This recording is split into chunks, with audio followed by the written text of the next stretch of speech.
Field generator के तौर पे एक्ट करता है, ठीक है। तो that could be a permanent magnet and in bigger machines it is usually an electromagnet. तो ये हमने लास्ट टाइम डिस्कस किया था एंड लेट्स हैव इट। इसकी जो मशीन जो एज ए मोटर काम करती है उसमें हमने जो है we talked about the current, the length and the magnetic flux density और उनके थ्रू किस तरह से टॉर्क प्रोड्यूस होता है, ये हमने लास्ट टाइम डिस्कस कर लिया था। Viewing it in a slightly different way is के this is a north pole, this is a south pole and these two poles are electromagnets are permanent magnets. और ये जो अंदर कॉइल है आपके पास, ये जब इसमें से करंट फ्लो करती है तो ये भी बेसिकली एक इलेक्ट्रोमैग्नेट बन जाता है। और इट हैपन्स लाइक कि ये जिस साइड पे होता है उस साइड पे ये अपने अपोजिंग पोल को अपने लाइक पोल को अपोज कर रहा होता है और उसकी वजह से इसके ऊपर ये फोर्स जो है ये डेवलप होती है। तो this is A simpler view. इसमें किसी किस्म की क्वांटिटी इन्वॉल्व नहीं है, लेकिन it looks a bit more clear कि होता किस तरह से है कि ये लूप जो है इसके जो नॉर्थ और साउथ पोल बनते हैं इलेक्ट्रोमैग्नेट के, वो इन नॉर्थ और साउथ पोल को हर पॉइंट पे एक दूसरे के साथ जो है वो रिपेल कर रहे होते हैं। I have a very small animation related to it, मैं वो थोड़ी सी आपको दिखाता हूँ, उसके बाद फिर हम एक्चुअल मशीन और इसके आर्मेचर रिएक्शन पे आगे स्टार्ट होते हैं, ठीक है। सो let's have a small animation.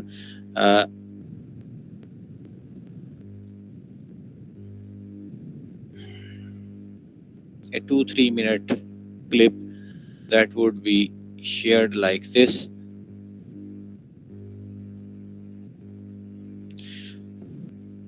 So you can see here that it is the same thing. ये वो वाला loop है और ये जो है ये नॉर्थ और साउथ पोल्स हैं। और तो हमारे पास करंट के फ्लो से ये हमारे पास कम्यूटेटर है जिसके 2 सेगमेंट्स हैं जो घूम रहा है और ये उसके कार्बन ब्रशेस हैं।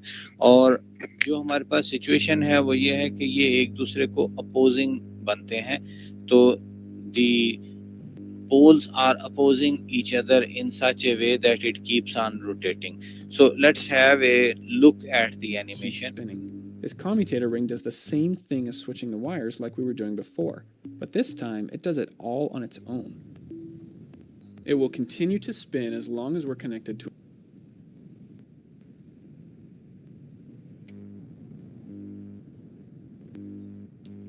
So here we can see that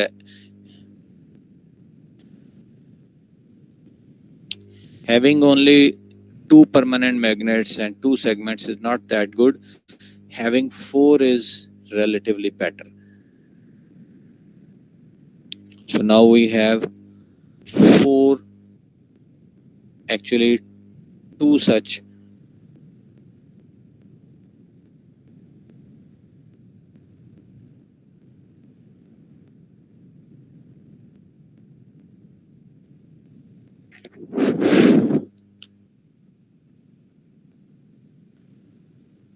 coils, तो 2 कॉइल्स जो हैं वो मूव कर रही हैं और कम्यूटेटर जो है उसका प्रोसेस भी आपको समझ अब आ रहा है।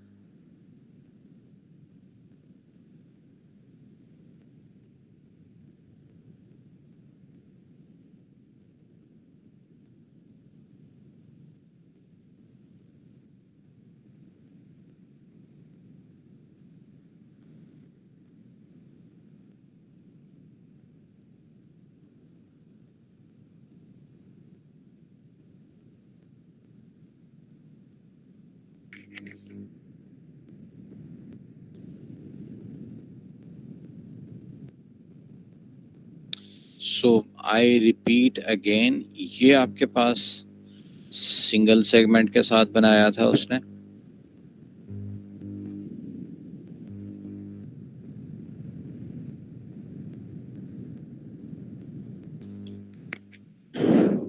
सिंगल कॉइल के साथ, ये आपके पास डबल कॉइल के साथ।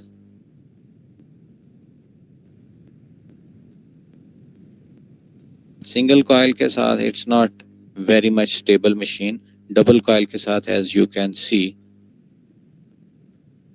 it is a better design.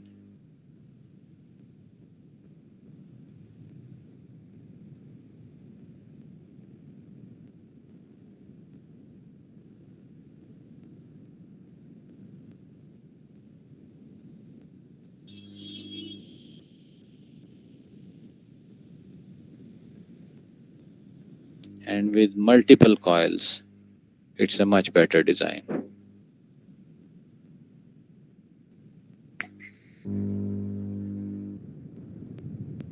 So this was just an animation to make the things more clear. Now we get back to our original context. So we had this one, and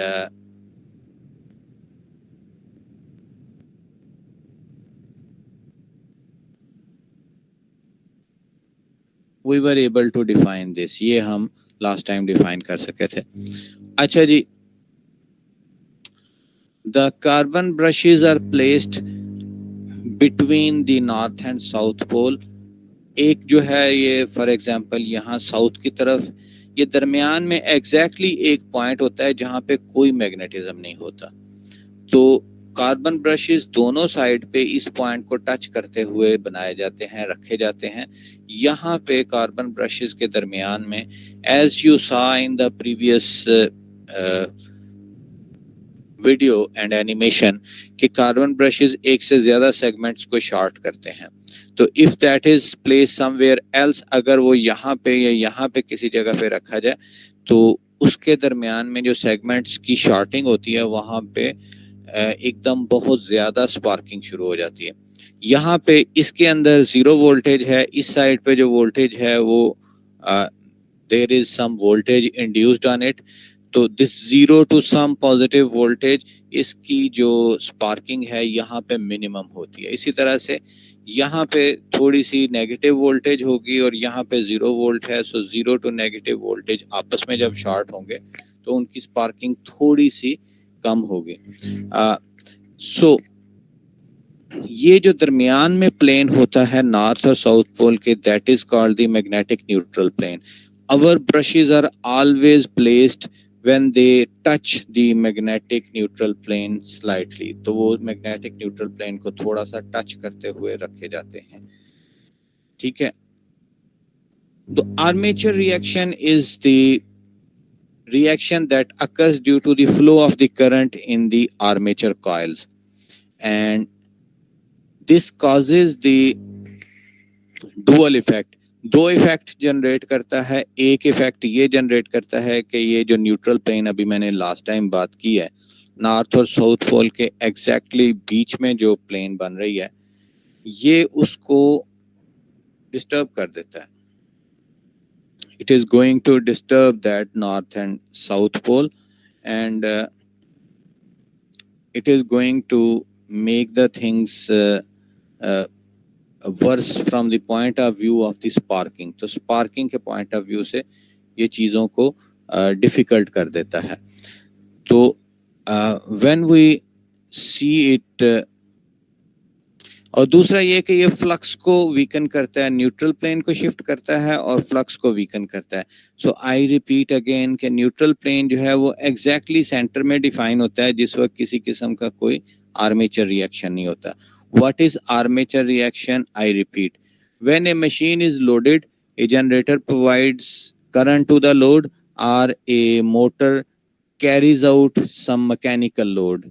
जब भी किसी machine पे load किया जाता है, loading होती है, तो आर्मेचर रिएक्शन स्टार्ट हो जाता है. आर्मेचर रिएक्शन की बेसिक रीजन ये है कि whenever we have a reasonable current flowing through the armature coils, तो आर्मेचर के अपने मैग्नेटिक फील्ड्स बनते हैं. जैसे कि अभी मैंने आपको एनिमेशन में दिखाया था कि आर्मेचर कॉइल्स के अपने नॉर्थ और साउथ पोल बनते हैं. तो वो नॉर्थ और साउथ पोल ओरिजिनल नॉर्थ और साउथ के साथ इंटरैक्ट करते हैं. वो उसके साथ मीन्स कन्फ्लिक्ट करते हैं और उसका रिजल्ट, ये दो रिजल्ट्स निकलते हैं कि वो जो न्यूट्रल प्लेन अभी मैंने डिफाइन किया था वो शिफ्ट हो जाती है अपनी असल लोकेशन से, और फ्लक्स जो है वो वीकनिंग हो जाता है, फ्लक्स जो है वो कमज़ोर हो जाता है. I will show you how it is. ये है जी आपके पास, ये जो ऊपर में फिगर है, ये this is before the armature reaction. ठीक है, तो यहां से जो है ये करंट जो है बाहर निकल रहा है, यहां से करंट बाहर निकल रहा है, यहां से करंट बाहर निकल रहा है. ये वो कॉइल्स हैं जो कि मैंने ABCD कॉइल शुरू में बताया था. तो अब यहाँ पे we have a set of 4 coils. तो हमारे पास 4 कॉइल्स हैं, उनमें से एक एग्जैक्टली न्यूट्रल प्लेन में है, तो वो तो उस पर तो कोई करंट वोल्टेज नहीं है, लेकिन बाकी में है. तो यहाँ से करंट बाहर निकल रहा है, यहाँ से करंट एंटर हो रहा है. Cross means entering into the page और dot mean coming out of the page. ठीक है जी. तो ये नॉर्मल सिचुएशन है और ये आपकी मेन फील्ड है जो कि नॉर्थ से निकल रही है, इसके रोटर के अंदर एंटर हो रही है और फिर रोटर के अंदर से गुजर के ये साउथ में दाखिल हो रही है. तो अगर आप इसको देखो तो इसकी एक्चुअल शेप ये बनती है. So it's not that much linear तो नहीं है, ये इसके अंदर दाखिल हो जाती है, वहाँ ये थोड़े से कंस्ट्रेंड एरिया में से गुजर के फिर दोबारा से फैलती है और फिर ये साउथ पे बाहर निकल जाती है. सो ये तो इशू हो गया एयर गैप की वजह से, कि एयर गैप की वजह से ये फ्लक्स जो है ये थोड़ा सा अनइवन डिस्ट्रीब्यूटेड होता है ऑन दी रोटर. लेकिन ये आगे वाली चीज इंपॉर्टेंट है, ये आपने जरा ध्यान से देखना है. अब ये देखो, मैंने आपको बताया था कि इसमें हर जगह पे राइट हैंड रूल लगता है. So right hand rule means कि if we have a current carrying conductor, तो we actually place the conductor in our hand and the direction of the thumb, right hand में हम conductor को पकड़ते हैं और direction of the thumb gives the direction of the current. तो जो हमारी फिंगर्स की डायरेक्शन है, राइट हैंड की फिंगर्स की डायरेक्शन है, वो बताती हैं कि करंट लाइंस किधर को मूव कर रही हैं. तो ये जो है ये वाला पॉइंट जहाँ पे मैंने आपके पास अभी सामने रखा हुआ है, यहाँ से ये करंट बाहर आ रही है तीनों कंडक्टर से. तो अगर हम इन कंडक्टर्स को एक सिंगल कंडक्टर कंसिडर करें और अज्यूम करें कि हमने इसको राइट हैंड में पकड़ा है and the right hand is out of the page, उसका थंब जो है आउट ऑफ द पेज है, तो the direction of the field lines, वो जो मैग्नेटिक फील्ड इस करंट की वजह से बना, उसकी फील्ड लाइंस की डायरेक्शन ये है जो यहाँ पे शो की गई है. सो आई रिपीट, ये तीनों conductors out of the page current flow कर रहे थे, इनकी फील्ड लाइंस ये हैं. अच्छा, गोइंग बैक, अगर आप ये ऊपर वाली फिगर देखो तो ये नॉर्थ पोल से यहाँ फील्ड बाहर निकल रही है, तो यहाँ ये इस फील्ड को अपोज कर रहा है, और ये नीचे वाली साइड पे अगर आप देखो तो यहाँ पे ये उस फील्ड को स्ट्रेंथन कर रहा है. तो ऊपर वाली साइड से फील्ड को अपोज कर रहा है, नीचे वाली फील्ड साइड पे फील्ड को स्ट्रेंथन कर रहा है.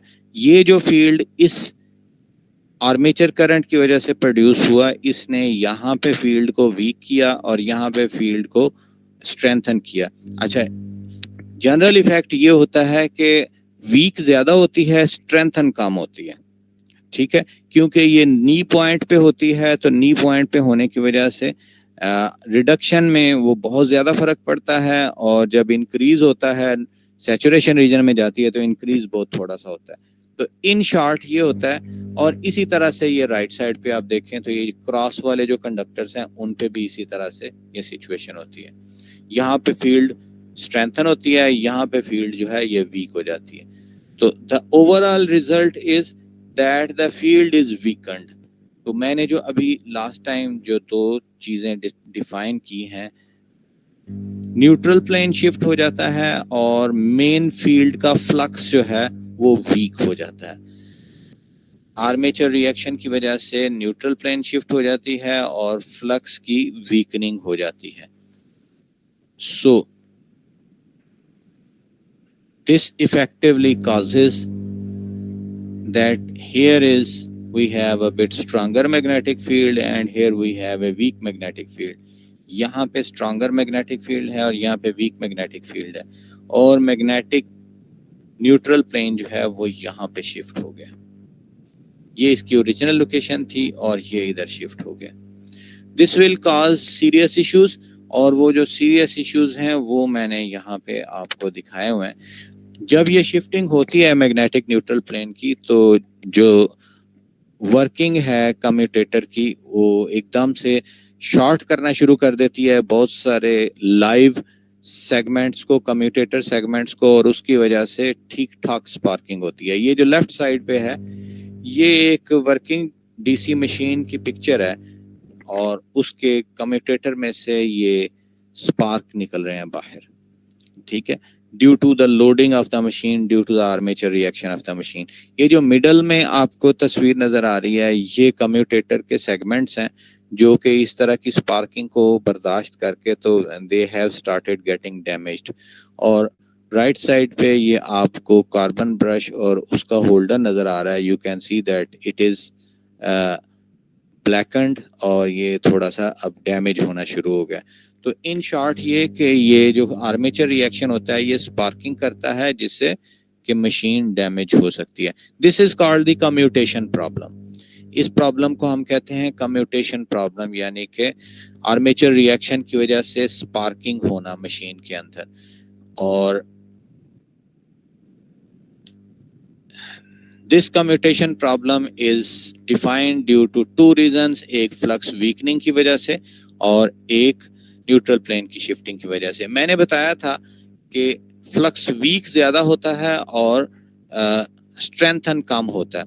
तो assuming that the machine was here actually, तो जब फ्लक्स जो है वो इंक्रीज हुआ तो वो जो इंक्रीज का डेल्टा है, क्योंकि इस साइड पे इंक्रीज हो रहा है ना, ये है लाइन हमारे पास, ये है असल कैरेक्टरिस्टिक BH कर्व जो होता है बेसिक.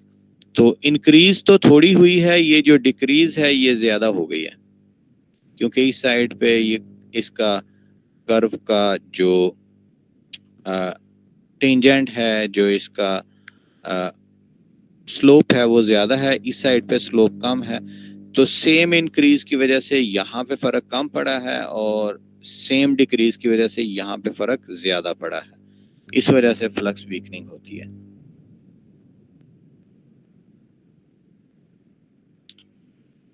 अच्छा जी, so there are two solutions to this.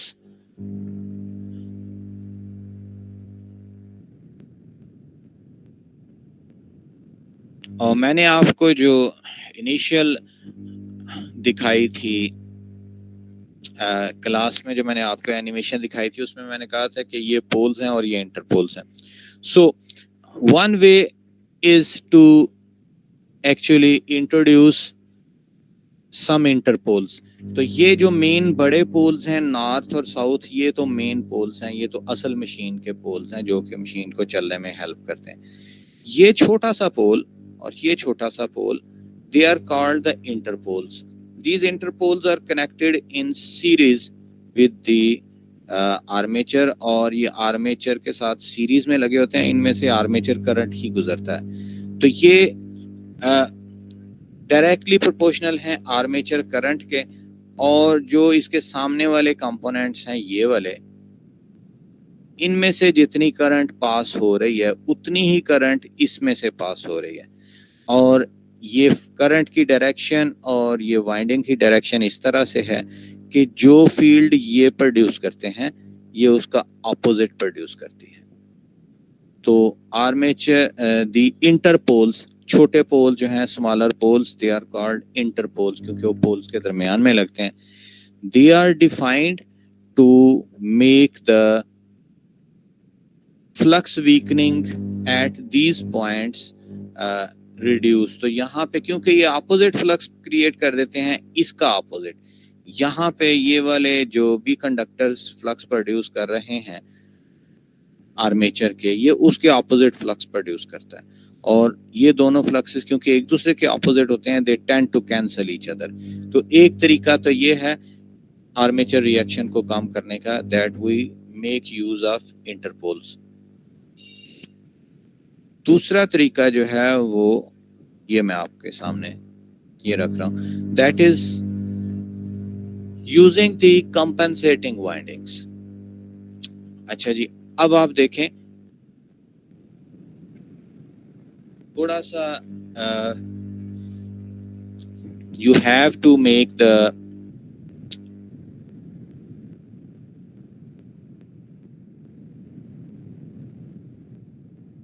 Make your assumptions, make your imagination.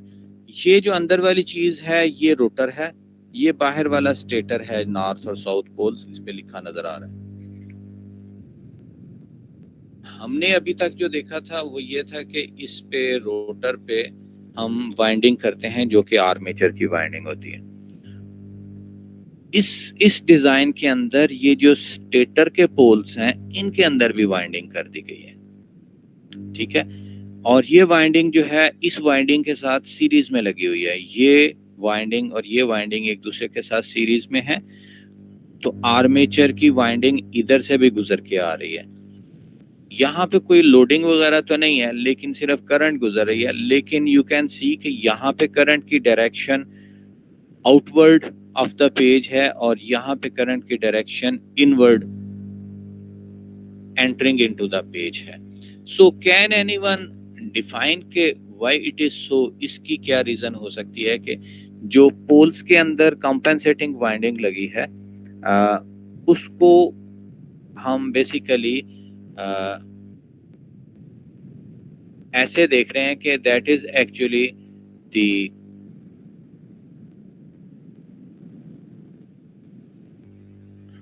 winding to compensate for the flux created by the armature coils। तो यहाँ पे जो करंट की डायरेक्शन है वो इनवर्ड है, यहाँ पे करंट की डायरेक्शन आउटवर्ड है। This is actually done deliberately. So Bilal Malik, आप बेटा प्लीज बताओगे इसकी रीजन क्या हो सकती है?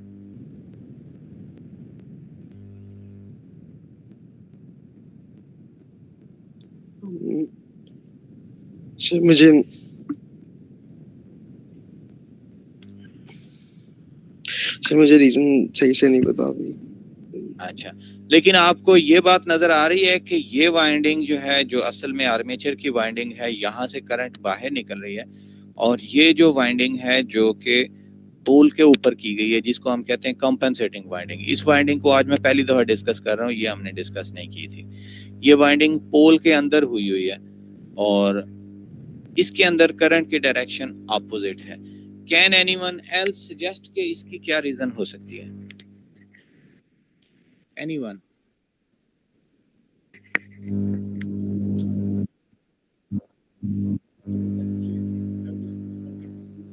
हाँ जी, जो मैंने बताया था कि यहाँ जो फ्लक्स ये वाले जहाँ से करंट बाहर निकल रही है, ये जो आर्मेचर के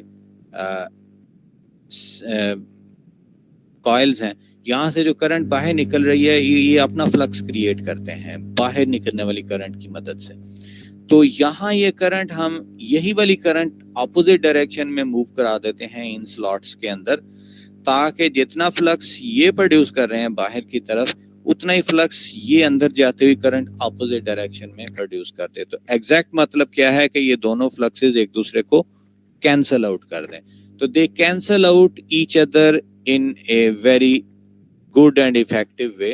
तो ये आप देखो, ये जो अगली आपके पास फिगर है राइट साइड पे, यहाँ पे नजर आ रहा है कि एक फ्लक्स की डायरेक्शन क्लॉकवाइज है और एक की एंटी क्लॉकवाइज है। तो ये दोनों फ्लक्सेस, एक फ्लक्स ये आर्मेचर की वजह से प्रोड्यूस होता है, दूसरा फ्लक्स इन कंपेंसेटिंग वाइंडिंग्स की वजह से प्रोड्यूस होता है। ये दोनों फ्लक्सेस एक दूसरे को काफी हद तक न्यूट्रलाइज कर देते हैं। और वो जो प्रॉब्लम था जिसकी मैंने बात की कि आर्मेचर रिएक्शन न्यूट्रल प्लेन को शिफ्ट करता है, आर्मेचर रिएक्शन फ्लक्स को वीकन करता है, वो प्रॉब्लम काफी हद तक सॉल्व हो जाती है। So what we get is कि in order to avoid the armature reaction we have two options. एक ऑप्शन पहले डिस्कस किया है ये हमने, उसमें हम दरमियान में पोल लगा देते हैं, दैट इज एन इंटरपोल, ये ठीक है। इसकी करंट की डायरेक्शन भी ऑपोजिट होती है अपने कोरेस्पॉन्डिंग सामने वाले आर्मेचर कॉइल्स के मुकाबले में। और दूसरी हम लगाते हैं कॉम्पेंसेटिंग वाइंडिंग्स। इसकी भी बेसिकली जो है ये कॉम्पेंसेटिंग वाइंडिंग्स जो हैं ये पोल के अंदर बनाई जाती हैं, पोल के अंदर स्लॉट्स बनाई जाती हैं और उनके अंदर वाइंडिंग लगा दी जाती है। तो ये वाली जो वाइंडिंग है इसका मेन पर्पस सिर्फ ये जो सामने आर्मेचर की वाइंडिंग फ्लक्स प्रोड्यूस कर रही है उसको कंपेंसेट करना होता है। तो ये दोनों अगर किसी मशीन में है तो मशीन फुली कंपेंसेटेड होती है। इन दोनों मेथड्स में से अगर कोई एक भी किसी मशीन में है तो उसको हम कंपेंसेटेड मशीन कहते हैं। जो मशीन जिसके अंदर ना इंटरपोल हो और ना ही कंपेंसेटिंग वाइंडिंग हो वो मशीन अनकंपेंसेटेड मशीन कहलाती है।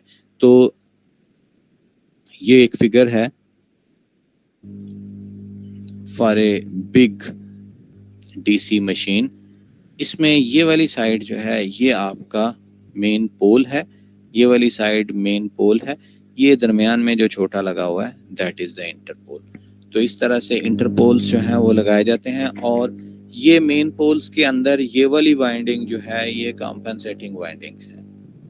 मेन पोल के अंदर कोई वाइंडिंग नहीं होती, पीछे वाइंडिंग होती है जो कि इसको नॉर्थ और साउथ पोल बनाती है, लेकिन ये वाली वाइंडिंग जो है ये सामने यहाँ पे हुई है क्योंकि ये कंपेंसेटिंग वाइंडिंग के तौर पे एक्ट करेगी जो अभी मैंने पीछे आपको बताया था।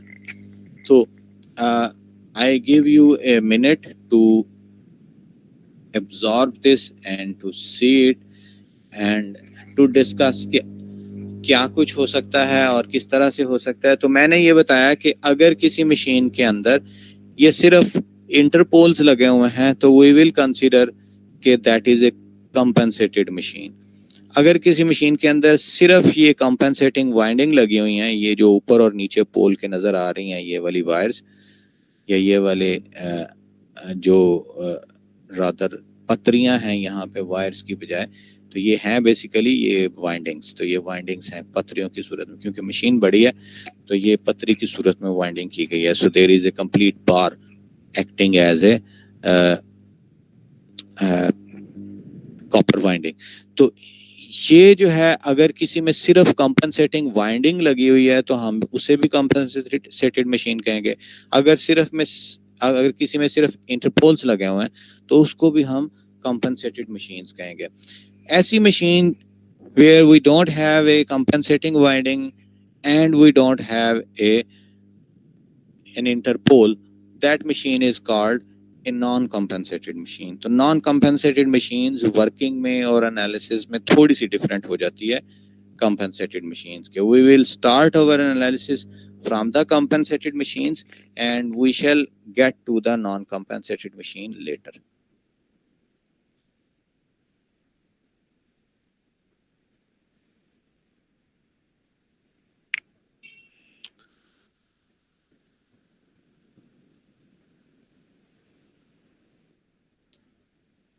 So the power flows through a DC machine like this. DC motor का ये पावर फ्लो जो है ये आपको दिखाया गया है, ये आपको बताया गया है। The input of the power is the mechanical is the electrical power VTIL. VT is the terminal voltage on the machine जिसने के आर्मेचर को करंट प्रोवाइड की। IL is the current that is flowing through the line or of the most probably the DC shunt machine. तो VTIL is the input power to the machine. जो induced EMF होती है armature की EA, मैंने आपको बताया कि when it is a motor, तो जब ये घूमना शुरू करती है तो इसके अंदर जनरेटर बन जाता है, तो इसके अंदर एक EMF इंड्यूस होती है EA। When it is multiplied by IA, तो ये वो पावर है जो कन्वर्ट होती है इनटू द मैकेनिकल। तो ये पावर मैकेनिकल में कन्वर्ट होती है। आई स्क्वायर आर लॉसेस इनमें से सब्ट्रैक्ट हो जाते हैं जो कि आर्मेचर में होते हैं, और EAIA is the converted power. Left side पे इलेक्ट्रिकल पावर है और इस डॉटेड लाइन के राइट साइड पे मैकेनिकल पावर है। तो इसी वजह से EAIA is same as torque induced into omega m। You know the original equation that P is equal to tau into omega, ये आपने FSE में पढ़ी हुई है. So P is equal to tau into omega, ये वो equation है. तो यहाँ पे induced torque multiplied by the omega m, rotational speed of the machine, that defines the induced power and converted power and the induced torque of the machine. फिर उसमें से जो कोर के लॉसेज हैं, आयरन लॉसेज हैं, वो subtract होते हैं. मैकेनिकल फ्रिक्शनल लॉसेज जो हैं वो सब्ट्रैक्ट होते हैं. मशीन की एजिंग की वजह से जो लॉसेज जो हैं, मैकेनिकल लॉसेज जो बढ़ जाते हैं, उनको स्ट्रे लॉसेज के तौर पे ले लिया जाता है. And finally we have the output. ये प्योर मैकेनिकल आउटपुट है, यानी ये टॉर्क है और ये मैकेनिकल पावर है जो कि किसी मशीन को घुमाने के लिए इस्तेमाल हो सकती है. So P out is equal to tau out and omega M. ये अप्लाइड टॉर्क लिखा है, अप्लाइड टॉर्क दूसरी मशीन के लिए है. यहाँ पे ये आउटपुट टॉर्क भी कंसिडर हो सकता है, अप्लाइड टॉर्क भी कंसिडर हो सकता है किसी दूसरी मशीन के लिए. So the input power is electrical, the output power is mechanical, and in between their is A converted power जो कि इलेक्ट्रिकल से मैकेनिकल में कन्वर्ट होती है. एंड देयर आर लॉसेस जो कि इस टोटल पावर को कम करते चले जाते हैं.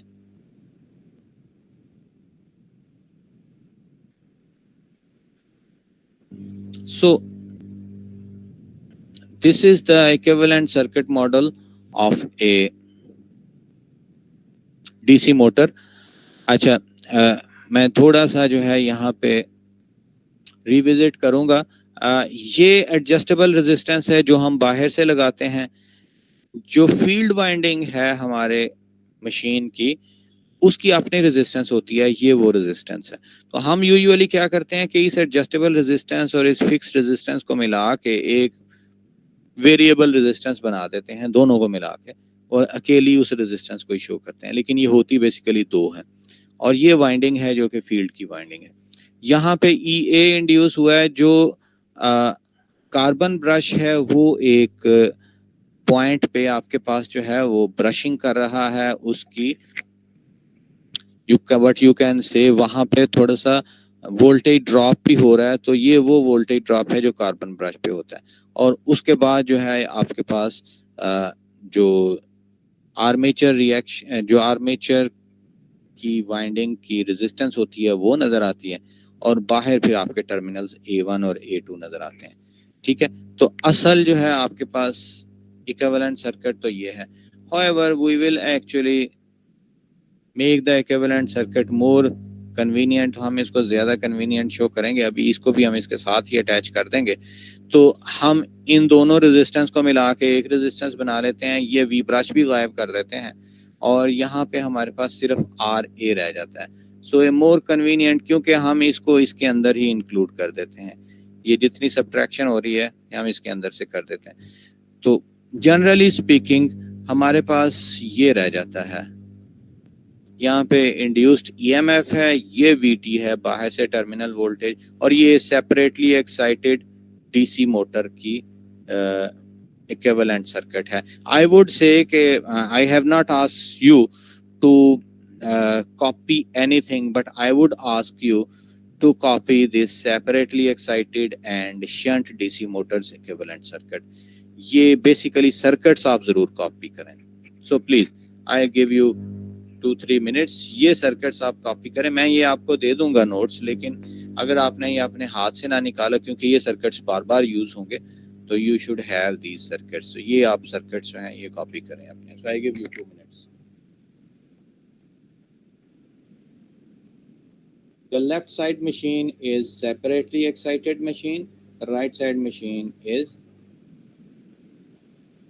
the shunt DC machine. So it is separately excited motor. It is the shunt DC motor. Sir मेरा एक क्वेश्चन है. जी जी सर जो हम कंपनसेटिंग वो बच्चे, आपकी आवाज़ जो है ना वो स्टार्ट हो रही थी, दोबारा से बताएं या फिर मुझे लिख के भेज दें. I will answer that. Sir मैं कह रहा हूँ जो कंपेंसेटिंग वाइंडिंग को करंट देंगे वो हम कहाँ से देंगे? आर्मेचर से देंगे करंट, जो आर्मेचर को हम हाँ जी, कंपनसेटिंग वाइंडिंग को जो करंट दी जाती है वो आर्मेचर से दी जाती है, आर्मेचर से दी जाती है। तो आर्मेचर करंट जो है वो बाहर निकलने से पहले अंदर जो है वो कम्यूटेटर से बाहर निकलती है और कंपनसेटिंग वाइंडिंग की तरफ चली जाती है, वहां से बाहर निकल के दोबारा बाहर आती है। ठीक है, तो बिफोर इट कम्स आउट, उससे पहले ये कंपनसेटिंग वाइंडिंग के अंदर से गुजर के आती है। Thank you sir. ठीक है, ओके ओके। ये जो दो मैंने आपको कॉन्फ़िगरेशंस मशीन की बताई हैं, ये आप कॉपी करें प्लीज अपनी कॉपीज पे।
Okay ji.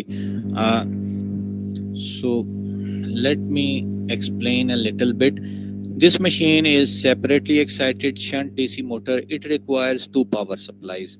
One power supply for the field circuit जो कि यहाँ पे सप्लाई की जाएगी लेफ्ट पे, और आमतौर पे ये आर एडजस्टेबल और आर एफ को हम इकट्ठा जोड़ के अकेला आर एफ लिख देते होते हैं और उसके ऊपर वेरिएबल का साइन लगा देते हैं। ठीक है, तो ये होते तो दो हैं लेकिन आमतौर पे इसकी जगह पे इन दोनों को मिला के तो एक वेरिएबल रजिस्टर शो किया जाता है। ठीक है, सो as you can see that IF is equal to VF over RF in this machine and VT is equal to EA plus IARA.